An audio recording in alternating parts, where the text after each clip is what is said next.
Camera ತೋರಿಸ್ತಾ ಇದ್ದೀನಿ. So ಇಲ್ಲಿ ನಾನು ಇಗ್ನಿಷನ್ ಆನ್ ಮಾಡಿದ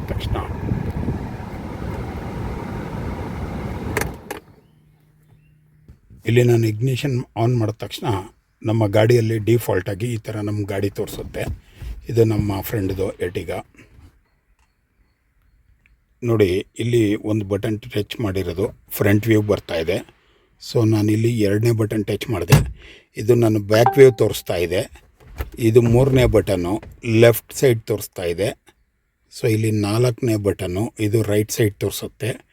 ಇಲ್ಲಿ 2 ಕಡೆ ಆಪ್ಷನ್ ಇರೋದು, ಬಟ್ ಇದು 2 ಕಡೆ ಲೆಫ್ಟ್ ಆ್ಯಂಡ್ ರೈಟ್ ಇದರಲ್ಲಿ ವ್ಯೂ ಮಾಡ್ತಾ ಇದೆ. ಇದು ಬಂದು ಮತ್ತು ಫ್ರಂಟು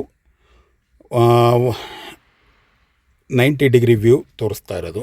ಮತ್ತು ಇಲ್ಲೇನಾದರೂ ಸೀನ್ಸ್ ಬೇಕಂದರೆ ಇಲ್ಲೇ ಫೋಟೋಸ್ ತೊಗೋಬೋದು. ಮತ್ತು ಇದರಲ್ಲಿ ಇನ್ನೊಂದು ಆಪ್ಷನ್ ತೋರಿಸ್ತೀನಿ. ಸೊ ಇಲ್ಲಿ ನಾನು ಲೆಫ್ಟ್ ಇಂಡಿಕೇಟ್ರ್ ಹಾಕಿದ ತಕ್ಷಣ ಡಿಫಾಲ್ಟಾಗಿ ಇದರಲ್ಲಿ ಏನಾಗುತ್ತೆ, ಈ ವಿಸಿಬಲ್ ಬಂದು ಲೆಫ್ಟ್ ವಿಸಿಬಲ್ ಬರುತ್ತೆ. ಅದೇ ರೀತಿ ನಾನಿಲ್ಲಿ ರೈಟ್ ಇಂಡಿಕೇಟ್ರ್ ಹಾಕಿದಾಗ ಇಲ್ಲಿ ರೈಟ್ ವಿಸಿಬಲ್ ತೋರಿಸುತ್ತೆ, ಇಲ್ಲಿ ಗಾಡಿ 360 ಡಿಗ್ರಿ ವ್ಯೂ ತೋರಿಸುತ್ತೆ.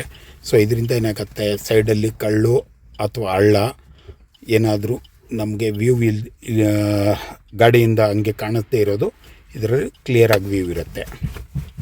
ಮತ್ತು ನಾನು ರಿವರ್ಸ್ ಗೇರ್ ಹಾಕಿದ ತಕ್ಷಣ ಆಟೋಮೆಟಿಕ್ಕಾಗಿ ಇದು ನನ್ನ ರಿವರ್ಸ್ ವಿಸಿಬಲ್ ತೋರಿಸುತ್ತೆ. ಇಲ್ಲಿ ಡಿಕ್ಕಿ ಮೇಲೆತ್ತಿರೋದ್ರಿಂದ ಡಿಕ್ಕಿ ಡೋರು ಆಕಾಶ ಅಂತ ತೋರಿಸ್ತಾ ಇದೆ.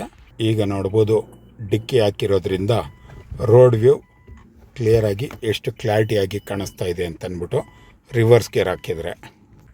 ಗಾಡಿಯಲ್ಲಿ ಅಲ್ಲಿ ಹಾಕಿರೋದು GPS ಸಿಗ್ನಲ್ಲು, ಈ ವೆಹಿಕಲ್ದು ಇದಕ್ಕೆ ಮ್ಯಾಪಿಂಗ್ ಆಗಿರೋ GPS ಆ್ಯಂಟೆನಾ ಅದು.